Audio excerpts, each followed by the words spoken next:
Good morning Arvindpreet, welcome Sunny coaching classes. आप कैसे हो पहले तो? मैं बढ़िया हूँ मैम। आप बताओ। बढ़िया बढ़िया। आपका कितना कितना रिजल्ट रहा पीपीएमटी में? पहले तो आपका क्या स्कोर कार्ड है? मैम 99.96 परसेंटाइल है एंड 12th रैंक है। ओके, सो कॉन्ग्रेचुलेशंस, आपका रिजल्ट तो बहुत अच्छा है इसमें। Thank you ma'am. आपने और कौन कौन से एग्जाम्स दिए थे दिस ईयर? मैम मैंने नर्सिंग के जितने भी सारे होते हैं वो सारे दिए थे। बेशक स्टेट गवर्नमेंट हो सेंट्रल गवर्नमेंट हो, सारे एग्जाम्स दिए थे। Okay okay. तो फिर आप बता, आपने एम्स बीएससी नर्सिंग भी दिया था? जी मैम। उसमें याद है आपको आपका कितना था मार्क्स वगैरह या कुछ? मैम उसमें ये था ना, क्योंकि इतनी ज्यादा तैयारी नहीं थी तो सिर्फ क्वालिफाई हुआ था, उसकी रैंकिंग में नहीं आया था। ठीक है। और पीजीआई एमईआर? मैम वो भी ऐसे ही, उसमें भी थोड़ी कमी परसेंटाइल थी। उनकी जैसे 96 95 पे बंद हो गई थी ना, तो उसके साथ वो मैच नहीं हुआ था। ठीक है ठीक है। ओके, आज जीसीटी भी दिया है आपने? हाँ जी मैम। ओके, और उसमें आपका कितना रैंक बन रहा है? मैम उसमें 14th या 15th रैंक है। उन्होंने लिस्ट नहीं निकाली ऐसे रैंक वाइज, सिर्फ मार्क्स वाइज लिस्ट दी थी। तो खुद जब रैंक निकाला तो 14 या 15th रैंक बन रहा है। ठीक है ठीक है। और उसमें आपके कितने मार्क्स हैं जीसीटी में? मुझे लगता है वो 100 मार्क्स का था ना, उसमें से आपके कितने हैं? हम 78 मार्क्स हैं उसमें। ओके ओके ठीक है। और भी कोई दिया आपने एग्जाम? नहीं मैम, यही दिए थे बस। पीपीएमईटी भी दिया था बस। ठीक है ठीक है। और सही। नीट दिया था आपने? नहीं मैम, नीट नहीं दिया था। ओके ओके, मतलब आपका शुरू से ही मन पूरा बीएससी नर्सिंग का ही था? हाँ जी मैम। Okay okay. वैसे आपने बीएससी नर्सिंग को क्यों प्रेफर किया बाकी स्ट्रीम से? जैसे मेन एमबीबीएस का भी है कुछ लोग जो बिल्कुल मानते हैं कि एमबीबीएस ही करना है, प्लस टू मेडिकल अगर किया है तो। आपने मतलब नर्सिंग को क्यों प्रेफर किया? मैम पहले तो ये है ना कि एमबीबीएस में थोड़ा टाइम ज्यादा लग जाता है, क्योंकि एमबीबीएस फिर उसके बाद एमडी कोई स्पेशलिस्ट करना तो अराउंड 8 to 9 years तो लग ही जाते हैं। और मुझे ये था कि थोड़ी जल्दी लाइफ में सेटल होना था। और सेकंड ये था कि अगर अब्रॉड जाने के मेरे चांसेस, मेरे को लग रहा था कि नर्सिंग में मेरे ज्यादा चांसेस है अगर मैं ये ऑप्ट करती हूँ। तो ठीक है। मतलब चांसेस है मेरे बाहर जाने के इसके थ्रू। ओके ओके अरविंद, आप वैसे कहाँ से हैं, किस साइड से हैं? मैम हम वैसे हमारा बेसिकली तो पंजाब से ही है, राजपुरा साइड से। लेकिन हम रहते हैं यहाँ हरियाणा, पिंजौर में है।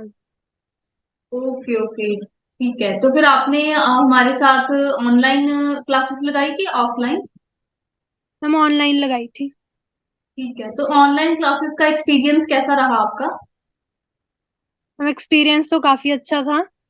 जैसे होता है कि ऑनलाइन में इतना ज्यादा अच्छा एक्सपीरियंस नहीं मिलता, ऐसा कुछ भी नहीं था, एक्सपीरियंस बहुत अच्छा रहा। ठीक है। कुछ बच्चे कहते हैं कि जी नहीं, ऑनलाइन में कैसे समझ आएगा, क्लासेस कैसे लगेगी या डाउट्स कैसे पूछेंगे? तो फिर आप कैसे मतलब ये सब करते थे? मैम डाउट्स तो अगर क्लास में वैसे ऐसा कोई प्रॉब्लम नहीं आई कि हमारे डाउट्स क्लियर नहीं हो रहे, क्योंकि हर एक मैसेज पे फोकस, मतलब सर गौर करते थे, मैम गौर करते थे, दोबारा दोबारा पूछते थे। एंड मैम अगर डाउट फिर भी क्लास में रह जाता था तो हम पर्सनली मैसेज करके भी पूछ लिया करते थे। ठीक है। आपका कितना एक्सपेक्टेड था रिजल्ट पीपीएमटी एग्जाम में? मैम पीपीएमटी में जैसे रैंक 12th आई है, इतना तो एक्सपेक्टेड नहीं था, क्योंकि कंपटीशन बहुत ज्यादा था। अराउंड 8,000 के अराउंड तो बच्चों ने दिया ही था मैम पेपर, जैसे देख सकते हैं रिजल्ट में। तो इतना बिल्कुल। रैंक बिलो 50 आना भी मैम एक्सपेक्टेड तो नहीं था। ठीक है ठीक है ठीक है। तो आप जब स्टडी करते थे तो आपके लिए सोर्स ऑफ इंस्पिरेशन क्या था या रोल मॉडल कौन थे? मैम रोल मॉडल तो हमारा फ्यूचर ही था, कि अगर आज पढ़ लेंगे तो फ्यूचर में कुछ बन जाएंगे। बिल्कुल बिल्कुल सही बात करी आपने। आपका रिजल्ट जैसे काफी अच्छा है पीपीएमटी में, तो आपका जो है अचीवमेंट है, इसका आप क्रेडिट किसे देना चाहेंगे? मैम क्रेडिट तो सबसे पहले तो हार्ड वर्क को ही देना चाहिए। देखो हार्ड वर्क तो सबने ही किया है, हमारी टीचर्स ने भी किया, हमने भी किया। मैम सेकेंडली हम हमें जिसने गाइड किया उसको देना चाहिए, जैसे आप लोगों ने हमें गाइड किया, पेरेंट्स ने हमें गाइड किया कि ऐसे अगर तैयारी नहीं हो रही है तो कुछ और ले लो, कहीं से कोचिंग ले लो या किसी की हेल्प ले लो, ये सब चीजें। बाकी मैम आप लोगों ने सबसे ज्यादा गाइड किया, कैसे फॉर्म्स कैसे भरने हैं, तैयारी कैसे करनी है, पेपर कैसे देना है, रिजल्ट कैसे आएंगे, मैम सब कुछ तो आप लोगों ने गाइड किया। ठीक है, thank you Arjun, thank you. आपका फेवरेट सब्जेक्ट कौन सा है वैसे? Ma'am bio. ओके, आफ्टर और ज्वाइनिंग तो मैम हाँ जी। फिजिक्स भी बन गया था। अच्छा, फिजिक्स इजी लगने लग गया अब? जी। Okay okay okay. आपके अकॉर्डिंग कोई ऐसे 3 टिप्स जो आप अपने मतलब जूनियर्स को देना चाहो, ताकि वो भी आपकी तरह इतना अच्छा जो रैंक है और इतने अच्छे अच्छे रिजल्ट्स हैं वो ले पाए? कोई टिप्स? जी मैम, टिप्स तो सबसे पहले तो अपना टाइम टेबल ही बनना होता है। वो तो इंडिविजुअली हर बच्चे को पता होता है कि कितना वो एक दिन में स्पेंड कर सकता है अपनी स्टडीज पर, कितना वो दे सकता है ना अपने फ्यूचर के लिए। सेकंड थिंग ये है कि थोड़ी गाइडेंस होनी चाहिए। जैसे अपने किसी और के एक्सपीरियंस से अगर खुद को सीखने को मिले तो सबसे बेस्ट चीज है। तो यही बोलना चाहूंगी कि जूनियर्स के लिए कि अगर आपका अभी से प्लान है, पता है क्लास +1 में, +2 में, या जब भी आपको क्लियर है कि आपने बीएससी नर्सिंग ही करनी है, तो उसी टाइम से पढ़ाई शुरू कर देनी चाहिए मैम। डिले नहीं करना चाहिए कि हम +2 कंप्लीट होने के बाद करेंगे, या कोई बैकलॉग्स नहीं रखने चाहिए। वो सब साथ के साथ क्लियर करते रहना चाहिए मैम। ठीक है ठीक है, ये बिल्कुल सही बात करी। नहीं तो बच्चे ज्यादातर यही सोचते होते हैं कि बोर्ड्स हो जाएं, बोर्ड्स के बाद देखेंगे, पहले बोर्ड्स पे टाइम दे रहे हैं ना, उसके बाद देखेंगे। फिर वो बहुत स्ट्रेसफुल चीज हो जाता है। तो हम तो खुद ही यही कहते हैं बच्चों को कि आप +1 2 के साथ साथ ही तैयारी शुरू कर दो। नहीं तो फिर बहुत लेट हो जाता है, फिर बहुत स्ट्रेस मतलब ऐसे हो जाता है ना। तो अब ये आप हाँ। थोड़े से टिप्स दे दो जिन स्टूडेंट्स जो चाहते हैं कि पीजीआई में अच्छा रिजल्ट आए। मतलब आप अपने एक्सपीरियंस बेस क्या कहना चाहोगे कि पीजीआई की, सिर्फ पीजीआई की तैयारी कैसे करें, पीजीआई बीएससी नर्सिंग के लिए? मैम पीजीआई में ऐसा बोलते हैं कि बहुत ज्यादा मतलब आउट ऑफ एनसीईआरटी सिलेबस भी आता है। तो सबसे पहले ये ना, अगर आपके पास टाइम है तो अपनी एनसीईआरटी कंप्लीट रखो, अपनी एक्स्ट्रा बुक्स जैसे जो भी बच्चा फॉलो करता हो शुरू से वो कंप्लीट रखनी चाहिए। मतलब ये सब चीजें तो टिप्स पे होनी चाहिए।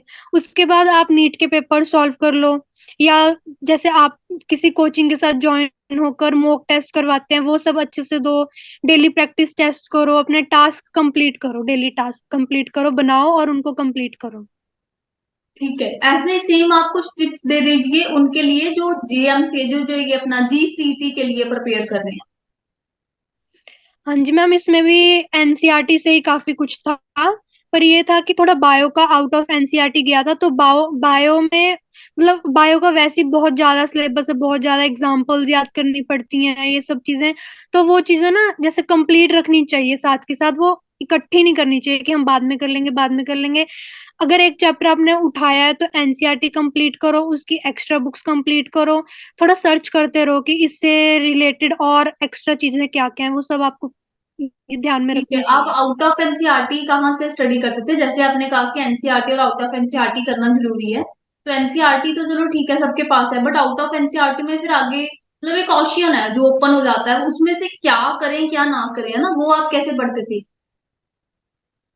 मैम क्या करें क्या ना करें, तो ऐसा कोई सिलेबस उसका है ही नहीं है कि आपको सिर्फ इतना ही एक्स्ट्रा पढ़ना है ना। अगर आपके पास टाइम है तो जैसे एक्स्ट्रा बुक्स मार्केट में बहुत सारी अवेलेबल होती हैं, आप वो ले लो, उसको पढ़ लो, जैसे भी आपको ठीक लगे। अगर नहीं है तो आप किसी कोचिंग के साथ ज्वाइन हो जाओ, जैसे आपके साथ हम लोग ज्वाइन हुए थे, आपने हमें इतना गाइड किया कि ये चीजें एक्स्ट्रा पढ़ लो, ये एग्जांपल्स एक्स्ट्रा कर लो, यहाँ इस पोर्शन से थोड़ा एक्स्ट्रा आता है। तो मैम ऐसे किसी इंस्टीट्यूट के साथ ज्वाइन हो जाना चाहिए, या फिर अगर ये भी बच्चा नहीं कर सकता, अफोर्ड नहीं कर सकता, तो उसे बुक्स ले लेनी चाहिए। ठीक है, और पीपीएमटी की तैयारी कैसे करनी चाहिए, ये भी थोड़ा गाइड कर दो। मैम पीपीएमईटी के लिए तो सबसे पहले एनसीईआरटी करनी चाहिए, क्योंकि इस बार का पेपर तो मोस्टली एनसीईआरटी से ही था। सिर्फ वो पोर्शन नर्सिंग एप्टीट्यूड का बाहर से था। वो लोग तो कोचिंग वाले अपने आप ही तैयारी करवा देते हैं, या मतलब वो तो ऐसा ऐसा पोर्शन है कि कहीं से भी कुछ भी पूछ सकते हैं, या जीके का पोर्शन या इंग्लिश का पोर्शन, वो तो कहीं से भी कुछ भी पूछ सकते हैं। ओके। क्लासेस में जिस टाइप की थ्योरी यहाँ पे करवाई गई या क्वेश्चंस करवाए गए, क्या सिमिलर टाइप के ही आपको अपने एग्जाम्स में ये सारे बीएससी नर्सिंग एंट्रेंस एग्जाम में देखने को मिले, या मतलब क्लासेस में कुछ और था और एग्जाम मतलब कुछ और ही थे? नहीं मैम, ऑलमोस्ट तो क्लासेस के साथ ही सिमिलर।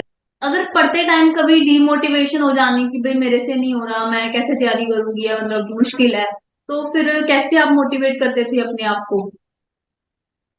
मैम मैं अपनी मम्मी से बात कर लेती थी। या फिर मम्मा मतलब मेजर सोर्स ऑफ इंस्पिरेशन रहे?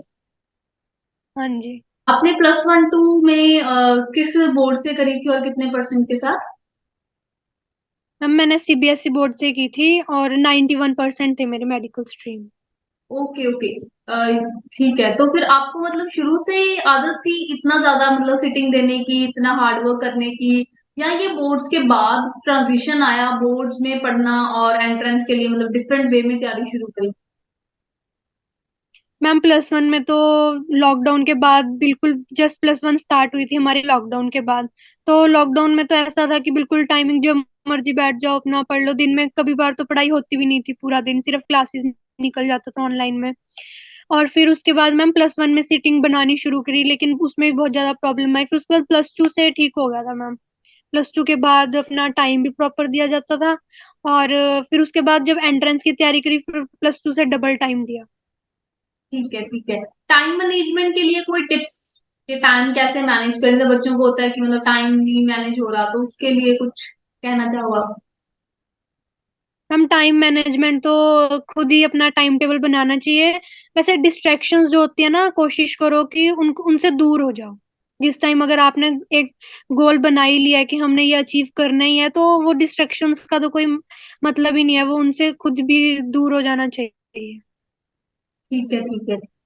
ओके, तो आपका जो है वो ऑनलाइन क्लासेस में कैसा रहा? मतलब सब समझ आ जाता था, साथ साथ डाउट्स क्लियर हो जाते थे, प्रॉपर टाइमली सिलेबस सारा कंप्लीट करवा दिया गया था? हाँ जी मैम, सब कुछ कंप्लीट था। पेपर से पहले कोई ऐसा नहीं था कि ये सब रह गया वो सब रह गया, बल्कि एक्स्ट्रा क्लासेस ही हमारी तो इतनी हुई थी, हमें तो जरूरत ही नहीं थी बाद में कि इतनी टेंशन लेने की।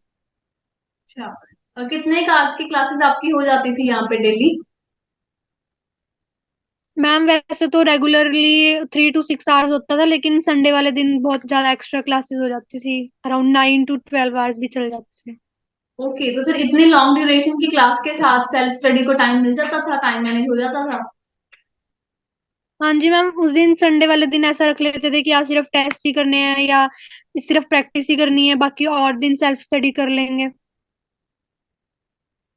ठीक है ठीक है। जब आप स्टडी कर रहे थे तो उस टाइम पे आपका बिगेस्ट फियर क्या था? मैम यही था कि अगर रैंक ना आया क्या होएगा फिर। ठीक है, तो ओवरऑल आपका एक्सपीरियंस सनी कोचिंग क्लासेस के साथ कैसा रहा? मैम बहुत बढ़िया रहा। ठीक है। एक्सपेक्टेशंस जैसी थी उससे ऊपर ही था। Okay okay. ठीक है। क्या हम आपके वीडियो अपने सोशल मीडिया प्लेटफॉर्म पे शेयर कर सकते हैं? मैम आपकी मर्जी है ये। ठीक है ठीक। Thank you so much Arvind अपना टाइम देने के लिए। हम यही प्रे करते हैं कि आप अपने डिजायर्ड पोजीशन पे पहुंच जाओ। God bless you and thank you so much. Bye bye. Welcome ma'am. बाकी जब भी लुधियाना साइड आपका लगा आप जरूर मिलके जाना। हाँ जी ma'am. Okay okay, thank you Arvind, bye bye. Good day.